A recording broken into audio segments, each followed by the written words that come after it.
My name Avnish Kumar Avasthi. Let us start with the topic resistivity and the combination of resistances. एक wire लेते हैं, ये wire का cross section area है.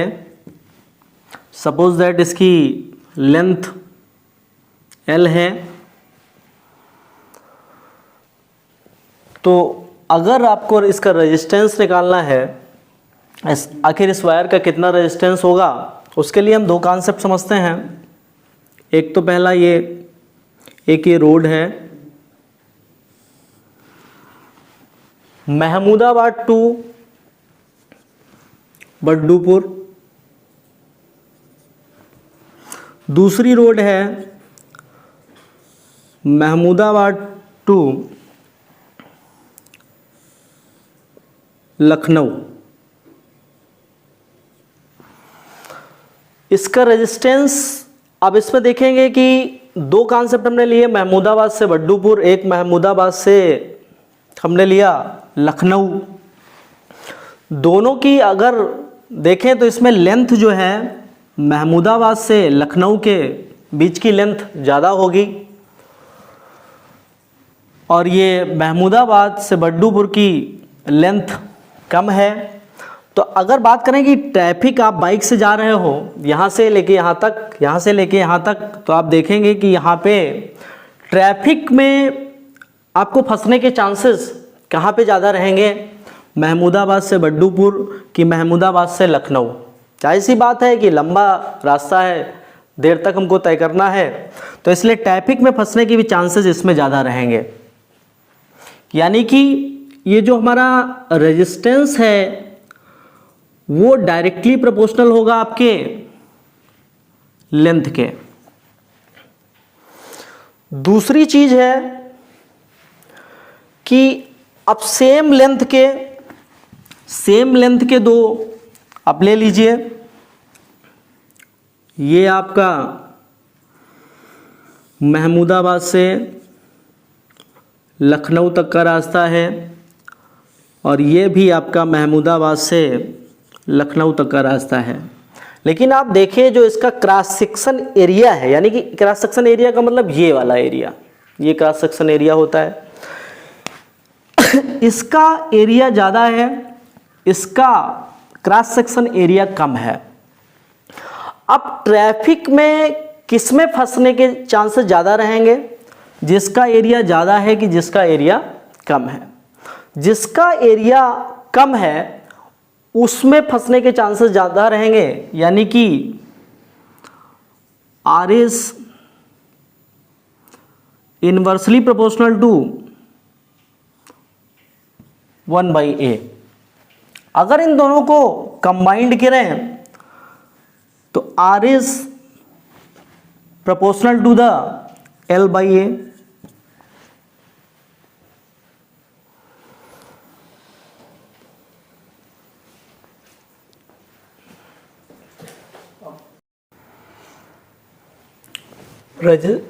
Resistance R is directly proportional to L, R is inversely proportional to area, cross section area.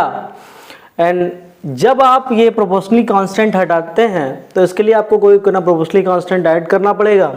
वो आप रो add करेंगे, रो L/A. तो ये जो ग्रीक लेटर रो है ये रेजिस्टिविटी कांस्टेंट है. अभी तक हमने देखा था कि रेजिस्टेंस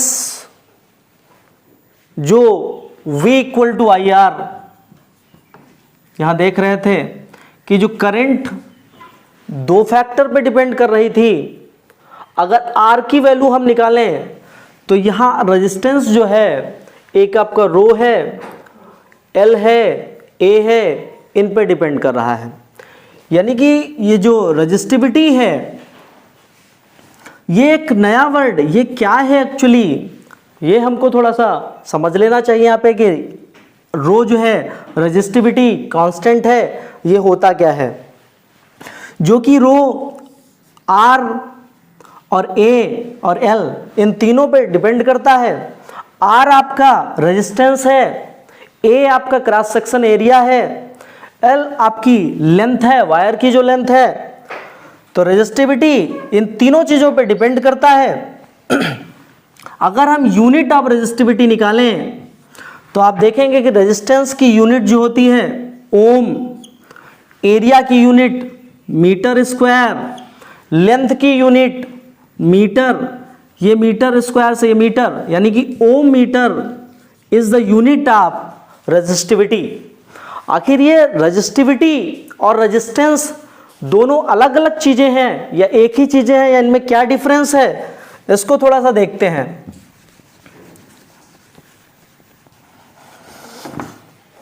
रेजिस्टिविटी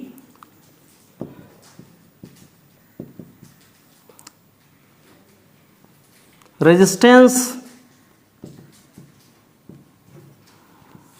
अगर इनमें डिफरेंस देखें तो डिफरेंस तो कई हो सकते हैं। एक तो इनकी यूनिट डिफरेंट है, पहली चीज रेजिस्टिविटी की यूनिट ओम मीटर होती है, रेजिस्टेंस की यूनिट ओम होती है। दूसरी चीज रेजिस्टिविटी जो है वो एबिलिटी है, एबिलिटी मटेरियल की एबिलिटी है, यानी कि वायर, जैसे कोई भी वायर है उसकी एबिलिटी क्या है किसी चीज को कंडक्ट करने की।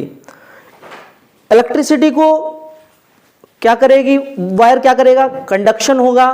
तो उस वायर की एबिलिटी, वैसे सारे मेटल्स जो है गुड कंडक्टर होते हैं, लेकिन हर एक पर्टिकुलर मेटल की एक कंडक्टिविटी होती है, रेजिस्टिविटी, तो वो एबिलिटी ऑफ मटेरियल है। रेजिस्टेंस क्या है, रेजिस्टेंस आपका जो है वो कंडक्टर की एबिलिटी है। ये एक पर्टिकुलर, यानी कि वायर आपका जो है उसके लिए रेजिस्टेंस हर वायर के लिए अलग अलग हो सकता है। उसकी लेंथ क्या है, उसका क्रॉस सेक्शन एरिया क्या है, उसकी रेजिस्टिविटी क्या है, किस मटेरियल से मिलकर के बना है, लेकिन रेजिस्टेंस उस कंडक्टर पे डिपेंड करेगा। और रेजिस्टिविटी पर्टिकुलर स्पेसिफिक मेटल, किस मेटल से बना है। जैसे कि सिल्वर है तो सिल्वर की सबसे अच्छा कोई स्पेसिफिक जब काम करना होता है तो सिल्वर का वायर यूज, वैसे तो सारे मेटल कंडक्टर होते हैं लेकिन सिल्वर का वायर लेते हैं क्योंकि सिल्वर की जो रेजिस्टिविटी होती है वो सबसे लो होती है। अगर आप इसको नोट करना चाह रहे हैं तो नोट कर सकते हैं, combination of resistances in series. Series में कॉम्बिनेशन ऑफ रेजिस्टेंसेस देखते हैं।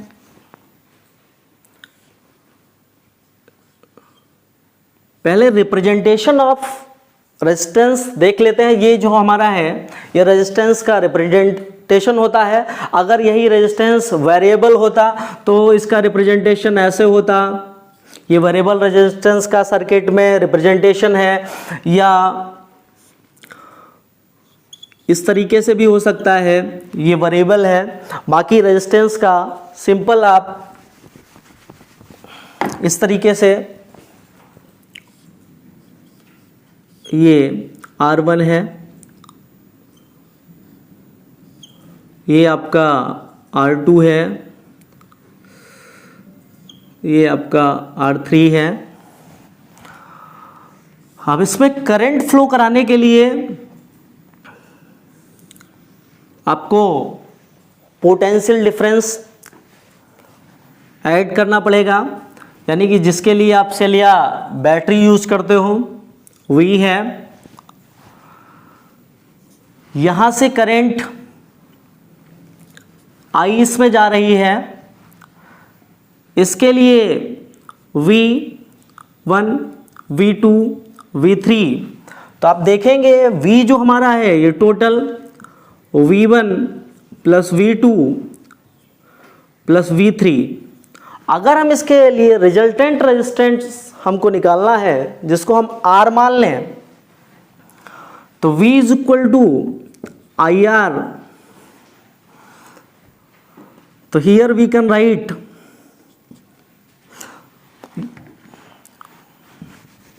V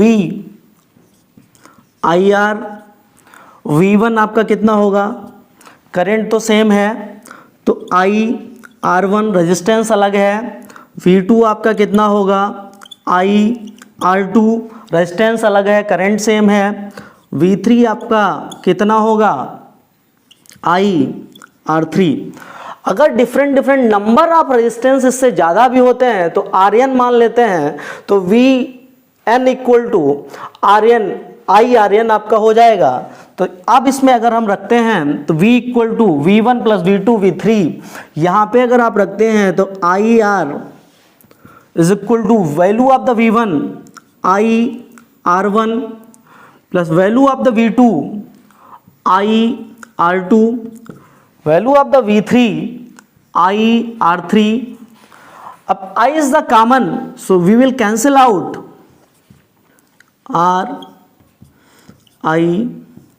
R1 plus R2 plus R3,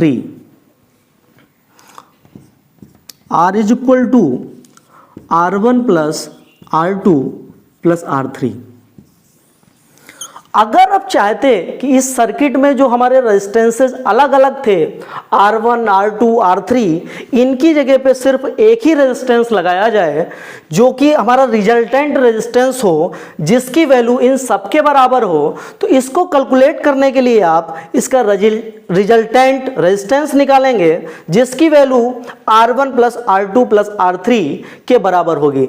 जैसे आप कोई सिंपल एग्जाम्पल ले सकते हैं, मान लिया ये 20 ओम का हो गया R1, R2 आपका हो गया 30 ओम का, R3 हो गया आपका 40 ओम का। तो इसकी जगह पे टोटल एक रेजिस्टेंस लगाना, यानी कि इतनी कैपेसिटी का रेजिस्टेंस हो जो आपके R1 प्लस R2 R3 के तीन रेजिस्टेंसेज आपको लगाने पड़े हैं। तो अगर ये सीरीज कनेक्शन की बात करें तो आपका रिजल्टेंट जो आएगा वो 20 ओम प्लस 30 ओम प्लस 40 ओम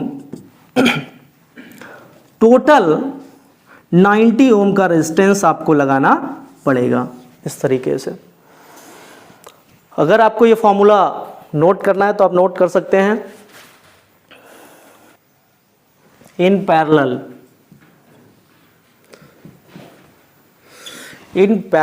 कॉम्बिनेशन आप देखते हैं,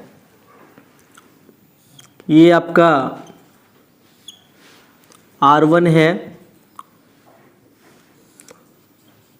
ये आपका R2 है, ये आपका R3 है। इन सबको जोड़े रखने के लिए आपको एक पोटेंशियल डिफरेंस लगाना पड़ेगा, जिसके लिए सेल या बैटरी हम यूज करते हैं। ये प्लस है, ये माइनस है। V वोल्टेज का potential difference suppose that V है, करंट यहाँ से आई जा रही है। ये करंट जब हमारा सीरीज कनेक्शन था उसमें सबके लिए आई ही थी, लेकिन पैरेलल कॉम्बिनेशन में R1 के लिए I1 हो जाएगी, R2 के लिए I2 हो जाएगी, R3 के लिए I3 हो जाएगी।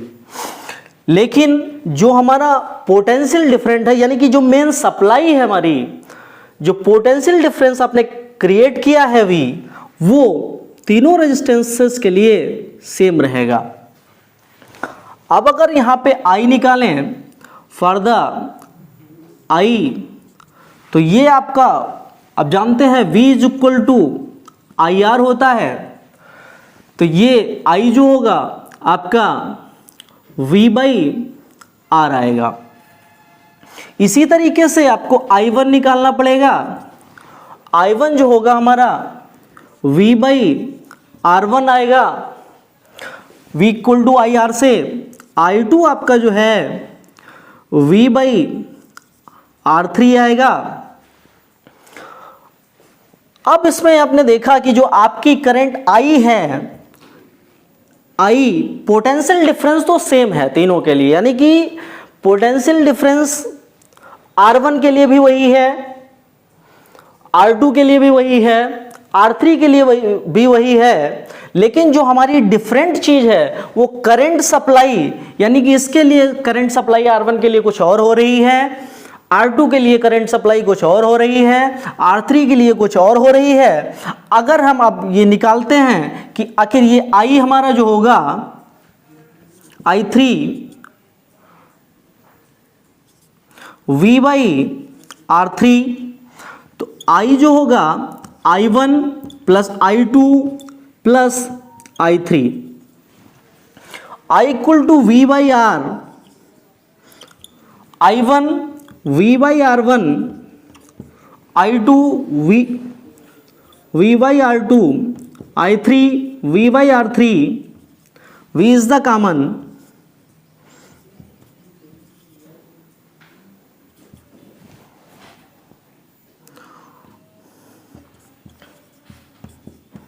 One by R2 1 by R3,